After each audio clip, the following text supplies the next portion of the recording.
خوش آمدید ناظرین، میں ہوں انیس فاروقی۔ پروگرام لے کر حاضر ہوئے ہیں پرائم ٹائم ود انیس فاروقی، اپنے ایک نئے مہمان کے ساتھ۔ بہت دور سے ہم سے رابطہ کر رہے ہیں اور ہم آپ تک ان کی بات چیت پہنچائیں گے۔ پاکستان میں مختلف تحریکیں مختلف ادوار میں چلی ہیں، لیکن فاٹا میں جو ایک اپرائزنگ ہوئی ہے اس کی مثال آج تک نہیں ملی۔ اس کی وجہ یہ ہے کہ اس کے لیے کسی موٹیویشن کی ضرورت نہیں پڑی، اس کے لیے کوئی بیرونی ہاتھ اس میں شامل نہیں تھا۔ اس کے لیے عوام، مائیں، بہنیں، عورتیں، بزرگ خود نکلے، جوق در جوق نکلے، اور ایک سمندر، ایک کارواں، ایک قافلہ بنتا چلا گیا، اور اس قافلے کو لیڈ کر رہے ہیں منظور احمد پشتین۔ ہمارے مہمان ہیں آج، ہمیں پاکستان کے ایک مقام سے ہمیں جوائن کیا ہے، ان کو ویلکم کرتے ہیں۔ Thank you sir. ویلکم، بہت شکریہ۔ کیسے ہیں آپ؟ ٹھیک ہیں؟ خیریت سے ہیں؟ الحمدللہ، آپ سناؤ؟ بالکل ٹھیک، بالکل ٹھیک۔ منظور بھائی، جیسے میں نے کہا، مجھے نہیں معلوم آپ تک آواز آئی نہیں آئی، لیکن کہ یہ واحد ایک تحریک کی شکل اختیار کی ہے پاکستان کی تاریخ میں جس میں لوگ خود آئے۔ آپ نے کوئی سیاسی جماعت نہیں بنائی، آپ کا کوئی تحریک نہیں تھی، آپ کے پیچھے کوئی بیرونی عنصر شامل نہیں تھا، آپ کے پیچھے کوئی غیر ملکی ہاتھ شامل نہیں تھا، اگرچہ آپ پہ الزام تو بہت ہیں، لیکن ہمیں معلوم ہے کہ عوام آپ کے ساتھ تھے۔ کیا وجہ ایسی تھی کہ لوگ خود بخود جڑتے چلے گئے آپ کے ساتھ؟ یہ لوگوں کی ضرورت تھی، لوگ یہ چیز مانگ رہے تھے، لوگ انتظار میں تھے۔ یہاں پشتون عوام برسوں سے چیخ رہی تھی کہ کوئی اس طرح آواز ہو جو ہمارے یہ سنگین نوعیت کے غم غصے کا اظہار کرے، جو ہمارے گلے شکوے کو بالکل واضح الفاظ میں بیان کرے، کیونکہ ان کا جو زندگی کا مسئلہ تھا وہ اس حد تک پہنچ چکا تھا کہ کوئی بھی بندہ یہاں اپنے آپ کو محفوظ نہیں سمجھ رہا تھا۔ ہر ایک اپنے آپ کی حفاظت کے لیے، اپنی زندگی کی خاطر، اپنی وطن کی خاطر وہ سب نکل پڑے۔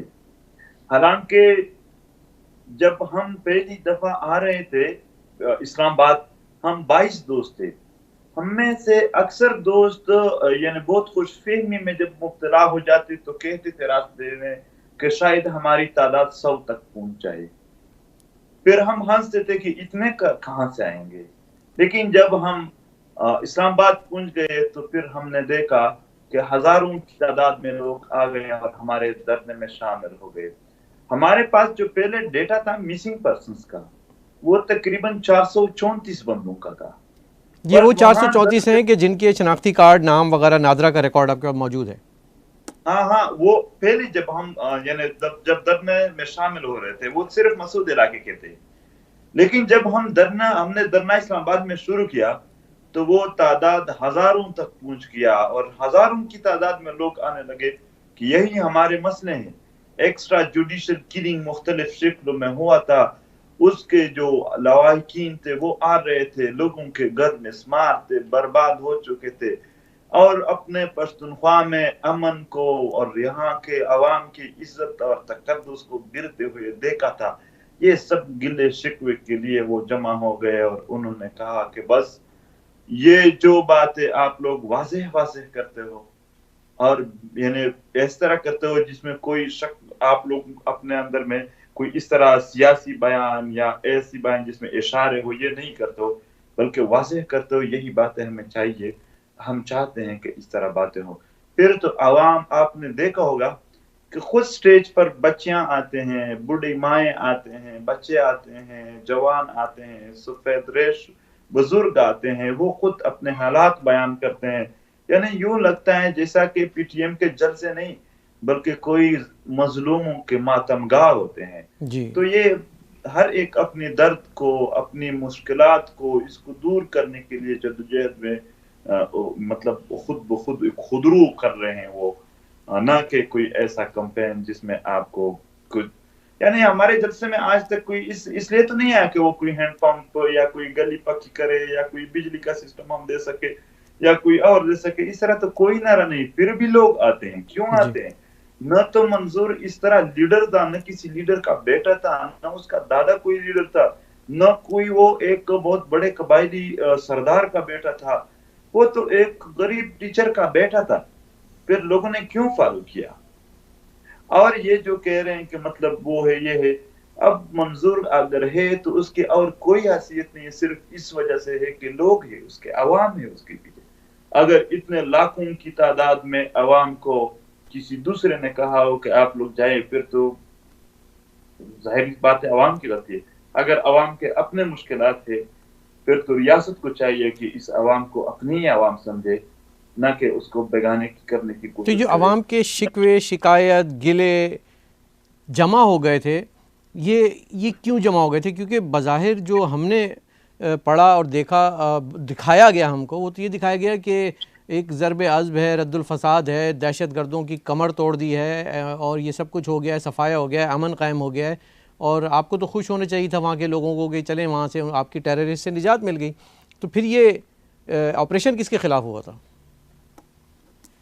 انیس بھائی آپ بالکل ٹھیک کہہ رہے، ہمیں تھوڑا نہیں بہت زیادہ خوش ہونا چاہیے تھا، کیونکہ آپ کو میں معلومات دیتا چلو کہ اتنے فوج کے، پولیس کے یا ایف سی یا دوسرے اداروں کے ٹوٹل آفیسرز کو جمع کرے تو وہ اتنے شہید نہیں ہوئے جتنے ہمارے بزرگ جو ہمارے مشران تھے قبائلی وہ شہید ہوئے، ان سے زیادہ شہید ہو گئے۔ وہ کوئی اس طرح نہیں کہ خواہ مخواہ شہید کر دیے گئے، بلکہ انہوں نے یہاں پر ہونے والی جنگ کی مزاحمت کی کہ یہاں پر یہ 2 نمبر جنگ نہ کیا جائے، یہ فیک جنگ جس کو لوگوں کو تو کچھ اور دکھا رہے ہو لیکن یہاں کچھ اور کر رہے ہو، یہ کام نہ کیا جائے۔ یہ جنگ کس کے خلاف ہوا؟ تھوڑا میں اس کا مثال دیتا چلوں۔ 19 اکتوبر 2015 کو تحصیل سروکئی کے علاقے زیارت جے میں پاکستانی فوج نے بمباری کی۔ اس بمباری میں 4 خواتین اور 5 بچے شہید ہو گئے۔ ان 5 بچوں میں 2 بچوں کی تعداد 2 سال سے کم تھی۔ ان کے جو جسم تھے ان کے اتنے چھوٹے چھوٹے ٹکڑے تھے، علاقے کے لوگوں نے بوریوں میں ڈال دیا اور اس کے جنازے پڑے۔ اس میں سے ایک کے والد وہاں کڑا تھا، انہوں نے اپنے 2 بیٹیوں کے 4 ہاتھ تو دیکھ لیے اور سائڈ پہ رکھ دیے، پھر سر رکھ دیے، پھر اچانک کہا کہ میرے کون سی بیٹی کے ساتھ کون سے ہاتھ رکھو، تو اس نے وہ خون میں لٹکتی ہاتھ میں ایک کریم دیکھی تو کہا کہ یہ میری بڑی بیٹی ہے، کیونکہ عید الفطر پر میں نے اس کے لیے رنگ خریدی تھی۔ پھر اس کے ساتھ وہ بے ہوش ہو گئے۔ دوسرے دن جب ہم سیٹل ایریا میں آئے تو پاکستان کے سارے اخباروں میں یہ بات چھپی تھی کہ پاک فضائیہ کی کامیابیاں جاری، زیارت جے میں بمباری 13 دہشت گرد ہلاک۔ یہی ان کے آپریشن کے مطلب وہ تھے، جس میں وہ 2 بچے دہشت گرد بھی شامل تھے۔ کون سے دہشت گرد شامل وہ جو 2 بچے تھے، تو 4 وہ بچے تھے اور خواتین تھے، ایک عام چرواہے کے گھر پر تھی، اس میں کوئی دہشت گرد شامل نہیں تھا۔ ایک عام فیملی کو مار کر پھر بعد میں لکھا گیا کہ وہ دہشت گرد تھے۔ یہ درد اس والد کو پتا ہے کہ اتنا اس اموات سے نہیں ہوا جس طرح اوپر ایک دھبا لگ جاتا تھا۔ جس طرح آج پی ٹی ایم امن مانگ رہی ہے تو اس کو غدار وغیرہ وغیرہ کے دبے لگاتے ہیں، اس طرح اس وقت میں جو عام عوام مارے جاتے تھے تو اس پر دہشت گردوں کے دبے لگ جاتے تھے، داغ لگ جاتے تھے۔ حالانکہ دہشت گردوں کے جو رہنما ہے وہ آپ لوگ دیکھیں، احسان اللہ احسان سمیت جتنے بھی دہشت گرد ہیں وہ ان کے کیمپ میں رہتے ہیں۔ آج بی ڈی خان کیمپ، وانا کیمپ اور دیگر میران شامل، یہ دہشت گرد جو ان کے بڑے بڑے نام ہیں وہ سارے وہاں موجود ہیں، ان کے ساتھ پھرتے رہتے ہیں۔ وزیرستان میں تو یہ ایسی کوئی بات بھی نہیں ہے، مطلب ہم حیران ہوتے ہیں کہ ہم اس بات کو کیسے ڈسکس کریں، کیونکہ وہاں تو یہ کلم کلا ہے اور سالہ سال سے جاری ہے۔ آپریشن میں عام عوام کے گھر مسمار ہو گئے، یہ میں نہیں کہتا، آپ ان کے اپنے سروے چیک کریں، 83,000 سے ابو گھر پاٹا میں مسمار ہو گئے، اس میں عورت سے ایجنسی جس کے آئی ڈی پیز ابھی جا رہے ہیں واپس وہ شامل نہیں، یعنی ٹوٹل 1 لاکھ سے زیادہ گھر جو پاکستانی حکومت نے رجسٹریشن کی انہیں کہ وہ مسمار ہو گئے ہیں، وہ عام عوام کے گھروں کو مسمار کر دیا گیا ہے۔ تو یہ آپریشن کس کے خلاف تھا؟ پھر وہاں کے مساجد کو مسمار کر دیا، وہاں قرآن پاک کو جتنے بھی تھے جلائے گئے، وہاں پر اسکول برباد ہو گئے، وہاں پر ہاسپٹلز پر بمباریاں ہو گئے، اور آج تک وہی طالبان ان کے ساتھ آزاد پھرتے رہتے ہیں۔ عجیب بات یہ ہے کہ یہ جو آپ کہہ رہے ہیں گاؤں کے گاؤں تباہ، گھر تباہ، اور آپ یہ ایک عرصے سے کہہ رہے ہو لیکن اس کو کوئی مانتا نہیں تھا، اس کو جھوٹ بولتے ہیں سب کہ یہ ایسا کچھ نہیں ہوا. آج عمران خان ٹرمپ صاحب کو جواب دیتے ہوئے کہتے ہیں کہ ہم نے اس جنگ میں اپنے فاٹا کے جو ہے گاؤں کے گاؤں تباہ ہو گئے ہمارے، آج ہمارے لوگ بے گھر ہو گئے، آج وہ لاپتہ ہو گئے. یہ آج وہ خود تسلیم کر رہے ہیں، آج حکومت آپ کے ہی موقف کو تسلیم کر رہی ہے. اس کو کیسے دیکھتے ہیں آپ؟ ہم تو یہی کہتے ہیں کہ ہم یہ بات عرصے سے کہہ رہے ہیں، کوئی نہیں مان رہا ہے، اور اگر ہماری بات جھوٹ ہے تو یہ جو سربراہان ہیں امریکہ اور پاکستان کے، ان کے تو میں چیک کرے، ان میں یہ سب کچھ موجود ہے، جس میں دونوں طرف سے یہ کہا گیا، ایک طرف سے کہا گیا کہ ہم ڈالر دے رہے ہیں، ہم پہلے دن سے یہ کہہ رہے تھے کہ یہ ڈالر کی خاطر ہو رہا ہے، دوسری طرف یہ تسلیم ہوا ہے، یہ کہیں پر بھی تردید نہیں ہوا ہے پاکستان کے سربراہ کی طرف سے کہ نہیں ڈالر نہیں دیے گئے ہیں، ان کی تردید نہیں کی بلکہ ان کے ہاں ملایا ہے. پھر اس کے بعد کہا ہے کہ ہمارے گاؤں کے گاؤں برباد ہو گئے، لوگ مچیں گے، لوگ مارے گئے، یہ پھر وہ خود کہہ رہے ہیں. لیکن ہم یہاں، ہم قبائلی لوگ، ہم پشتون لوگ ابھی ہم اس سوچ و بچار میں ہیں کہ یہ ہمارے لیے کون سا ایسا وہ ہے معیار ہے کہ جس میں ہم یہ بات کہیں، اپنی غم کی بات کہیں، اپنے پریشانی شیئر کریں تو ہمیں غدار کہا جاتا ہے. لیکن جب وہ خود ضرورت اس کو پیش آ جائے تاکہ مزید یہ ڈالر لے سکیں، اس کی خاطر پھر وہ اس حقیقت کو جب وہ خود تسلیم کرے تو پھر کوئی بات نہیں ہوتی ہے. یہ عجیب سا اتفاق ہے کہ یہاں پر جب یہاں پشتون عوام کہیں کہ افغانستان کے مسئلے کو سیٹل کیا جائے تاکہ یہاں بھی یہ بات ختم ہو جائے، لیکن یہ بات عام عوام نہیں کر سکتے، نہ یہاں کے لیڈر کر سکتے، جبکہ عمران خان نے خود پہلے اسپیچ میں کہا کہ یہاں کے خوشگوار تعلقات ہونا چاہیے. اور کیا یہ بات یہاں اچھے بننے کے لیے بھی آپ یعنی ہمیں اچھے بننے کے الفاظ بھی نہیں مل رہے. ہم اگر وہ کرے تو پھر غدار، اگر یہ خود کرے تو پھر کوئی مسئلہ نہیں ہے. یہاں معیار کیا ہے؟ کوئی زندگی کا معیار ہمیں سمجھائے پھر بھی ہم مانیں گے. یہاں تو ہمیں کچھ نہیں سمجھایا جا رہے، بس اندھیرے میں سب کچھ کرتے جا رہے ہیں. اور ظلم تو یہ ہے کہ ریاست کے ہوتے ہوئے یہ سزائیں، یہ جزائیں، یہ سب کچھ انصاف خود انہوں نے دینا تھا. تحریک کی کوئی ضرورت نہیں اس کے لیے. جب تحریک اٹھتی ہے پھر اس کو یعنی جتنے صلاحیتیں ہیں ریاست کے، وہ تحریک کے مطالبات پورے کرنے میں نہیں بلکہ اس تحریک کو بدنام کرنے، اس کو ختم کرنے، اس کے بارے میں غلط پروپیگنڈا کرنے پر صرف کرتے ہیں، نہ کہ اس کے مسائل حل کرنے. آپ نے تو ٹروتھ اینڈ ریکنسیلیشن کی بات بھی کی ہے، اور اس کا صرف اور صرف ایک ہی مقصد ہے کہ سچ، حق کو سامنے لایا جائے اور اس کا جو مسائل ہیں ان کو حل کیا جائے، ان کا سد باب کیا جائے. اس میں کیا برائی تھی؟ ٹروتھ اینڈ ریکنسیلیشن کرنے میں حکومت کا ہی فائدہ تھا کہ اگر کہیں زیادتی ہوئی تو اس کو وہاں پہ ان کو مداوع کیا جا سکے غموں کا. نہیں، مسئلہ یہ ہے کہ اگر وہ ٹروتھ کو سامنے لاتے ہیں پھر تو یہ سچ ثابت ہو جائے گا کہ ریاست نے ہی دہشت گردوں کو پیدا کیا تھا. پھر تو یہ سچ ثابت ہو جائے گا کہ عام عوام کے گھروں کو مسمار کیا گیا. پھر تو سچ ثابت ہو جائے گا کہ زیارت سے میں چھوٹے بچوں کو ٹکڑے ٹکڑے کر دیا تھا. پھر تو یہ سچ ثابت ہو جائے گا کہ فاٹا کے مشران کو کس نے. پھر جب یہ سچ سامنے آ جائے گا اس میں پھر وردی والوں کا نام آ جائے گا، اور یہ کبھی وہ نہیں چاہتے ہیں کہ ہمارا نام کوئی برا لے. وہ ہمیشہ اس نزاکت میں رہتے ہیں کہ اس کی ہمیشہ تعریف ہو. وہ اپنے آپ کو خدا سمجھ بیٹھے ہیں. اللہ پاک کی تعریف ہر وقت ہو سکتی ہے، ہر وقت ہوتی ہے، ہر وقت کرنا چاہیے. اللہ پاک حضور صلی اللہ علیہ وسلم کی ہر وقت تعریف کرنے. یہاں اس سے بڑھ کر یہاں لوگ بیٹھے ہیں جو ہمیشہ اپنے آپ کی تعریف سمجھتے ہیں، کہتے ہیں کہ تعریف ہو جائے، ہمیشہ ان کی باتوں کو کوئی تنقید نہ کرے اس پر. یہاں اس ریاستی اداروں سے خدا کا درجہ لوگوں نے دیا ہوا ہے.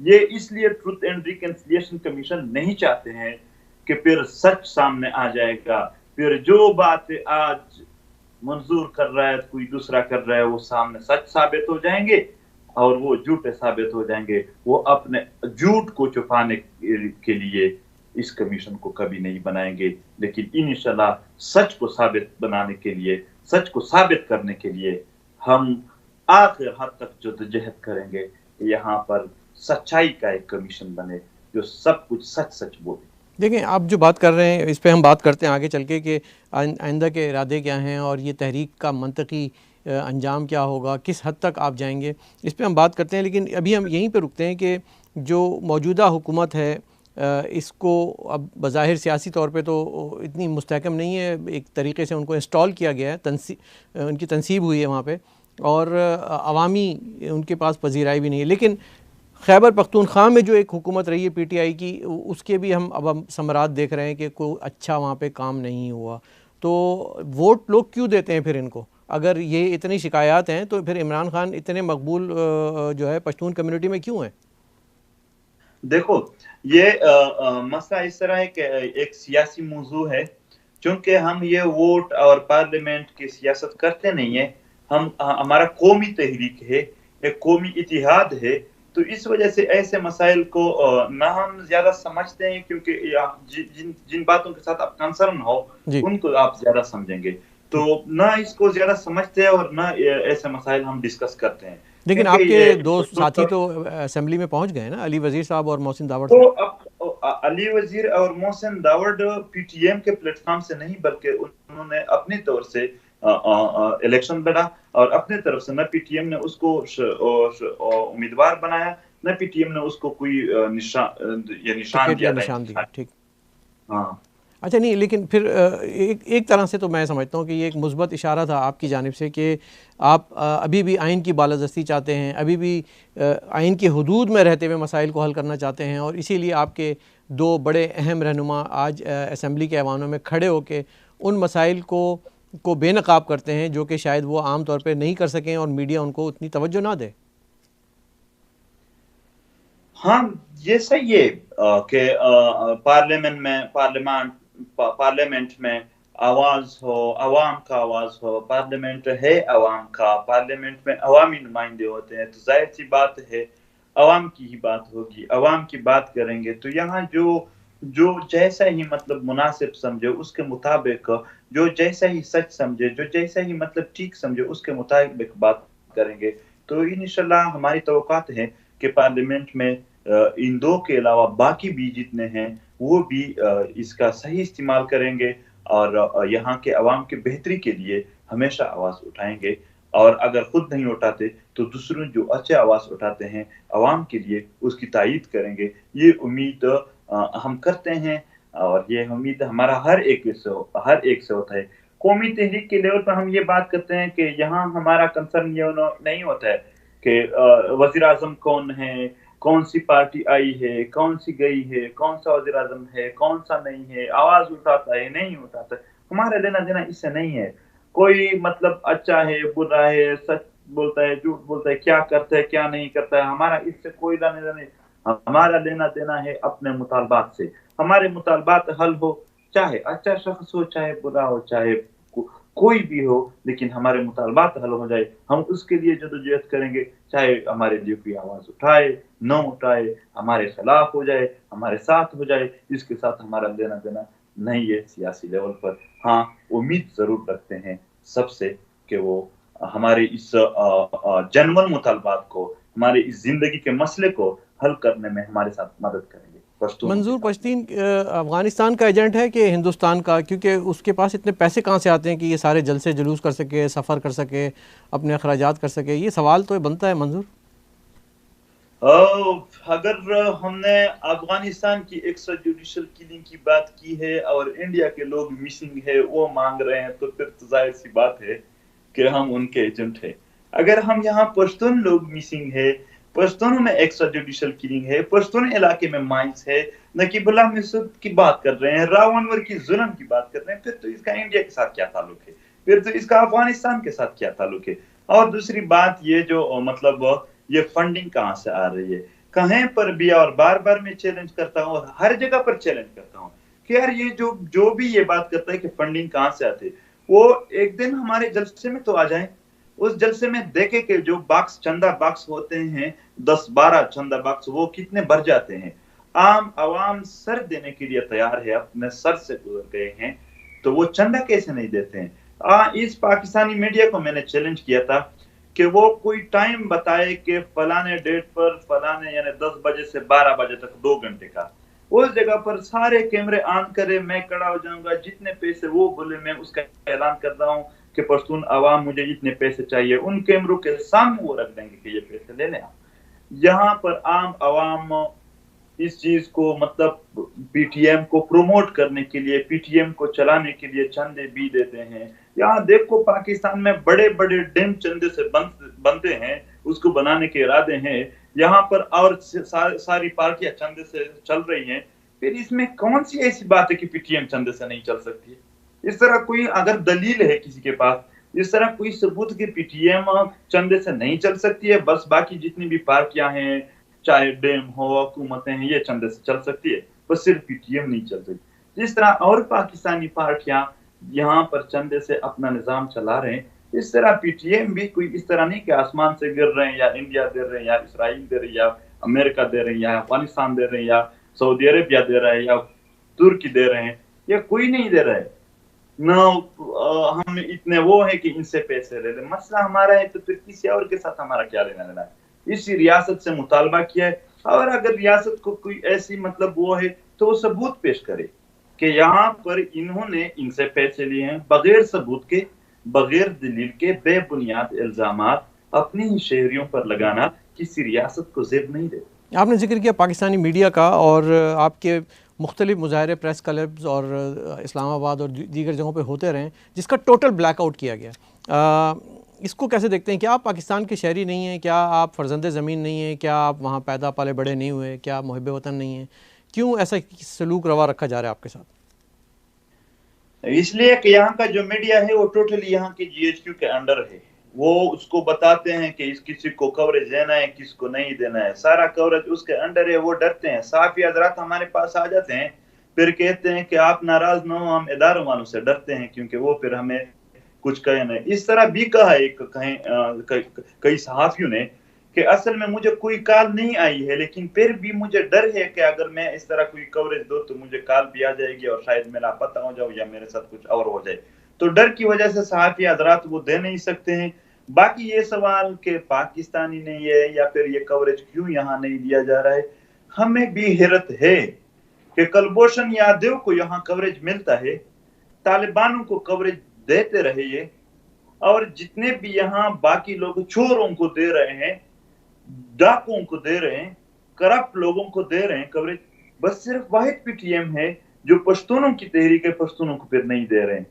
اب یہ راو انور کے جتنے بھی وہ تھے اس کو تو دے رہے تھے، اس کے جو مطلب کیس ہے آج وہ ہے یہ، لیکن راو انور کے مخالف میں جو لوگ کھڑے تھے کہ اس کو سزا دو، پھر اس کو کوئی کوریج نہیں دے رہا تھا۔ یہاں پر لینڈ مائنز کے بچوں کو کوئی کوریج نہیں مل رہا ہے، اور ہم امید بھی نہیں رکھتے ہیں اس میڈیا سے کوئی خیر کی، کیونکہ یہاں ہمارے چھوٹے بچوں کے چترے پڑے ہوتے تھے اور وہاں پر یہ بیان دے دیتے ہیں، اب یہ بیان کرتے تھے کہ یہاں پر دہشت گرد مارے گئے ہیں۔ تو اس دن سے ہمیں پتہ چلا ہے کہ یہ میڈیا صرف یہاں پر ایک گیم کو پروموٹ کرنے کے لیے، ڈالر کی یہ جو جنگ ہے اس کو پروموٹ کرنے کے لیے ہے، یہ کوئی عوامی میڈیا نہیں ہے۔ اس میڈیا کا عوام کے ساتھ کوئی لینا دینا ہی نہیں ہے۔ میں قسمیہ کہہ سکتا ہوں کہ یہاں کے جتنے یعنی صحافی حضرات پر اتنی نظر رکھی جاتی ہے کہ اتنا یہ اداروں کے آفیسرز اپنے کارکنوں پر نہیں رکھتے، یا اتنا کالز یا تعلقات ان کے ساتھ نہیں ہوتے جتنا یہاں پر ٹوٹلی اس چیز کو کنٹرول کیا گیا ہے۔ صرف اس وجہ سے کنٹرول کیا گیا ہے تاکہ وہ چپکے سے خاموشی میں اپنا یہ جو ڈالر کا ایک گیم ہے، یہ جو کمانے کا ایک سلسلہ ہے، ڈالر کمانے کا، یہ چل سکے۔ اور اس کے بعد آپ نے دیکھا کہ جو بھی یہاں سے ریٹائرڈ ہو جاتا ہے پھر باہر ملکوں میں پتہ نہیں کون سے ڈول نیشنلٹی بھی لے لیتے ہیں۔ ادھر ہی ہیں ہمارے پاس ہی ہیں دو لوگ، تو کئی لوگ ہیں بلکہ ادھر بہت لوگ آتے ہیں، لیکن میڈیا آپ کو کوریج نہیں دیتا، فنڈ آپ کو کوئی نہیں دیتا۔ اوورسیز پاکستانیوں سے آپ کو کوئی مدد ملتی ہے جو پشتون کمیونٹی یہاں پہ دنیا بھر میں؟ وہ آپ جلسے بھی وہاں کرتے ہیں، جلوس بھی نکالتے ہیں، ان کا ایک اخلاقی سپورٹ ہمارے ساتھ ہوتا ہے، اور ان کا یعنی حق بھی بنتا ہے۔ اور شاید ہم نزدیک وقت میں جو اوورسیز پشتون پاکستانی ہیں ان سے ہر قسم کی امداد کی اپیل بھی کرے، کیونکہ یہ بھی وہ پشتون ہے جو در بدر ہے، جو یہاں کے ریاست کا کام تھا اس کو روزگار دینا، اس کو وہ روزگار نہ دے سکے۔ یہاں کا کام تھا ریاست کا کہ اس کو دہشت گردی سے بچائے، لیکن وہ نہ بچا سکے اس کو، اس لیے وہ باہر ملکوں کی، اس صرف عرب ممالک میں پشتونوں کی تعداد لاکھوں کی تعداد میں لوگ وہاں مزدوریاں کرتے ہیں، حالانکہ یہاں پشتونوں کی سرزمین خود تیل و گیس اور ہر قسم کے مدنیات سے بھری پڑی ہے، لیکن جنگوں کی وجہ سے، ریاست کی دوری پالیسی کی وجہ سے، ان کے ساتھ ناروا سلوک کی وجہ سے وہ کسی دوسرے ممالک میں مزدوریاں کرتے ہیں، ان کو بہت زیادہ احساس ہے اپنے وطن کا، ان کا اخلاقی سپورٹ بھی حاصل ہے، اور انشاءاللہ مستقبل میں ہر قسم کے سپورٹ بہت ہی واضح اور سمت کے سامنے کریں گے۔ مجھے معلوم ہے آپ کا ایک بڑا اہم کراچی کا دورہ آنے والا ہے، آنے دنوں میں، اس پہ میں بات کرتا ہوں، لیکن اس سے پہلے ہم واپس آئیں گے۔ آپ نے ذکر کیا نقیب اللہ محسود کا، اور وہ قتل ہوا اور اس کو وہاں پہ جا کے چیف آف آرمی سٹاف نے ان کے اہل خانہ کے ساتھ فاتحہ خوانی بھی کی، اور اب ایک اور فاتحہ خوانی عمران خان نے طاہر داور کے بھائی کے اپنے گھر بلا کے مدعو کر کے ان کے ساتھ کی۔ تھوڑا سا ہم اس کو دیکھتے ہیں کہ طاہر داور کے ساتھ ہوا کیا، یہ اصل کہانی کیا ہے، جو دکھائی جا رہی ہے وہ تو کچھ اور بتایا جا رہا ہے، بتائیں گے کچھ؟ دیکھو ظاہراً جو مطلب لوگوں کو پتہ ہے کہ طاہر داور 26 تاریخ کو اغوا ہو گئے اسلام آباد سے، 28 تاریخ تک، یعنی یہ 27 تاریخ 28 تاریخ یہ ان کی فیملی پھرتی رہی۔ 28 تاریخ بنوں کے جلسہ جو پی ٹی ایم تھا اس میں مطالبات میں تھا، اس کے لیے وہاں بھی آواز اٹھائی۔ محسن داور نے پارلیمنٹ میں جا کر ان سے درخواست کی، ان سے منت کی کہ یار کچھ کرے، لیکن کوئی اس کیس کو توجہ نہیں دے رہا تھا۔ کیوں؟ یہ سوال ہے۔ یہ اگر کوئی واقعی کوئی دوسرا بندہ اس میں ملوث ہوتا تو پھر حکومت کو کوئی پریشر نہیں ہوتی تھی۔ یہ پریشر سویلین حکومت پر کس کی تھی؟ یہاں پر پاکستان میں فوج اور خفیہ اداروں کے علاوہ کسی کا پریشر سویلین پر نہیں ہوتا ہے۔ تو اس طرح، یا اگر کوئی دوسرا اس طرح گروہ ہے تو وہ بتائیں سویلین حکومت کہ ہم پر اس چیز کی پریشر تھی۔ اس کے بعد 28 تاریخ کو افتخار درانی جو وزیر اعظم کا ترجمان ہے، وہ کہہ رہے ہیں کہ نہیں وہ تو اپنے گھر میں ہے، یعنی ایک طرف سے مسئلہ ہے، دوسرے طرف سے اس کو دبانے کی کوشش کیا جا رہا ہے تاکہ اس کو کوئی سمجھے نہیں، تاکہ اس مسئلے کو کوئی چھیڑے نہیں۔ تو پھر اس کے بعد شہریار افریدی کی بھی وزیر داخلہ اس کی انٹرویو آتی ہے اور اس میں کہتا ہے کہ یہ احساس مسئلہ ہے، اس پر میں بات نہیں کر سکتا ہوں۔ بالکل آپ بات نہیں کرتے، لیکن لوگوں کو تو اتنا بتائے کہ مسئلہ ہے کیا، احساس ہے کون سی، یعنی احساس کس نوعیت کی احساسیت ہے اس مسئلے میں۔ اس مسئلے کو بار بار جب چھیڑا گیا میڈیا پر یا پارلیمان میں یا جلس جلوس میں پی ٹی ایم، تو اس کو دبانے کی کیوں کوشش کی گئی؟ یہاں پر عام عوام کا تاثر ہے کہ چونکہ پی ٹی ایم کے بنوں کے جلسے میں اس کے لیے آواز اٹھائی گئی، اس لیے بنوں کے جلسے میں کسی بھی جلسے میں اس طرح موبائل آف نہیں ہوئے، لیکن بنوں کے جلسے میں مکمل موبائل آف ہو گیا اور 3G 4G سسٹم نے بھی کام کرنا چھوڑ دیا۔ یہ ریاست نے کام کیا تاکہ یہ مسئلہ اوپر نہ آ سکے۔ پھر جب یہ منظر عام پر وہ تصویریں سوشل میڈیا پر آ گئی، پھر بھی حکومت بہت پریشان دکھائی دے رہی تھی کہ یہ تو ایک مسئلہ جو چھپایا گیا تھا، جو ختم ہو گیا تھا، یہ کیسے اوپر آ گیا؟ پھر اس کے بعد پی ٹی ایم کے ملک بھر میں احتجاج ہو گئے کہ یہ مطلب طاہر داور کی جو شہید کیا گیا، جس طرح بے دردی سے اس کو شہید کر دیا گیا، اس کے تحقیقات بھی چاہتے ہیں، اس کی لاش چاہیے ہمیں۔ پھر یہ کیا ہوا کہ اس کے بعد وزیر اعظم صاحب کا بھی بیان آ گیا، پھر اس کے بعد وزیر داخلہ بھی پہنچ گئے وہاں، پھر اس کے بعد تھوڑی مشینری، حکومتی مشینری تھوڑا سا کام شروع کیا جب یہاں پر عوامی رد عمل آیا۔ عوامی رد عمل سے پہلے اس طرح کچھ نہیں تھا، اور یہ جو بھی ہم کر رہے تھے، یعنی اس کے لیے پورے پاکستان میں جلوس کرنا، یہ اس کے فیملی کے، جو اس کا بیٹا ہے، جو اس کے بھائی ہیں، اس کے مشورے پر کر رہے تھے۔ ہم اس کے ساتھ ٹچ میں تھے، وہ پہلے دن سے، مطلب اس طرح بھی ایک تاثر امت اخبار جو پاکستان کا ہے اس میں دیا گیا تھا کہ اس میں یہ خبر اس طرح تھی کہ اسلام آباد سے مغوی پولیس افیسر کے پی ٹی ایم کے ساتھ روابط تھے۔